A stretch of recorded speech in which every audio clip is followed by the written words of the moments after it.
Ward number 7માં પરિવર્તનની લહેર. Advocate Bharatbhai જોશીના જનસંપર્ક કાર્યાલયનું ભવ્ય ઉદ્ઘાટન. ડીસા વોર્ડ નંબર 7ના સર્વાંગી વિકાસના સંકલ્પ સાથે આમ આદમી પાર્ટીના લોકપ્રિય ઉમેદવાર એડવોકેટ ભરતભાઈ જોશી દ્વારા ચૂંટણી પ્રચારના શ્રી ગણેશ કરવામાં આવ્યા છે. આજે શાસ્ત્રોક્ત વિધિ અને મંત્રોચ્ચાર સાથે તેમના જનસંપર્ક કાર્યાલયને ખુલ્લો મૂકવામાં આવ્યો હતો. ઉમેદવાર ભરતભાઈ જોશીએ પિતાના આશીર્વાદ સાથે સેવાનો પ્રારંભ કર્યો. ભારતીય સંસ્કૃતિ અને પરંપરાને અનુસરીને ભરતભાઈ જોશીએ પોતાના પિતાના હસ્તે કાર્યાલયનું ઉદ્ઘાટન કરાવી એક પ્રેરણાદાયી શરૂઆત કરી હતી. હિન્દુ શાસ્ત્ર મુજબના મંત્રોચ્ચારથી સમગ્ર વિસ્તાર ગુંજી ઉઠ્યું. આ પ્રસંગે કાર્યકરોમાં ભારે ઉત્સાહ જોવા મળ્યો.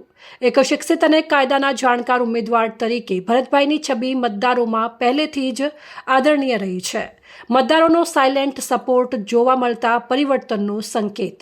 વોર્ડ નંબર 7માં આ વખતે ઉમેદવારોનો મિજાજ કંઈક અલગ જોવા મળી રહ્યો છે.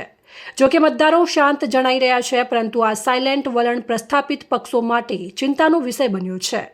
રાજકીય વિશ્લેષકો માની રહ્યા છે કે આ શાંતિ વાસ્તવમાં પરિવર્તનની લહેર છે.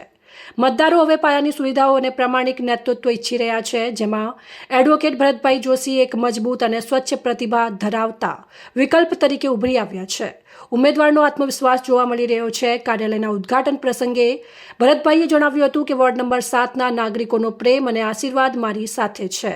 જનતાનો મૂડ સ્પષ્ટ છે કે તેઓ હવે શિક્ષિત અને લોક પ્રશ્નોને વાચા આપનાર પ્રતિનિધિ ઈચ્છે છે. શહેરના રાજકારણમાં અત્યારે વોર્ડ નંબર 7ની આ બેઠક હોટ સીટ બની ગઈ છે, જે આમ આદમી પાર્ટીના વધતા જનસમર્થનને અન્ય ઉમેદવારોની ઊંઘ હરામ કરી દીધી છે. પરિવર્તનનો શંખનાદ. વોર્ડ નંબર 7માં આપ ઉમેદવાર ભરતભાઈ જોશીના કાર્યાલયનું ઉદ્ઘાટન. શાસ્ત્રોક્ત વિધિ વિધાન સાથે સેવાનો સંકલ્પ. એડવોકેટ ભરતભાઈ જોશીના પિતાના હસ્તે કાર્યાલય ખુલ્લું મુકાયું. અહેવાલ અમૃતમાળી, સંબંધ ભારત ન્યૂઝ, ડીસા.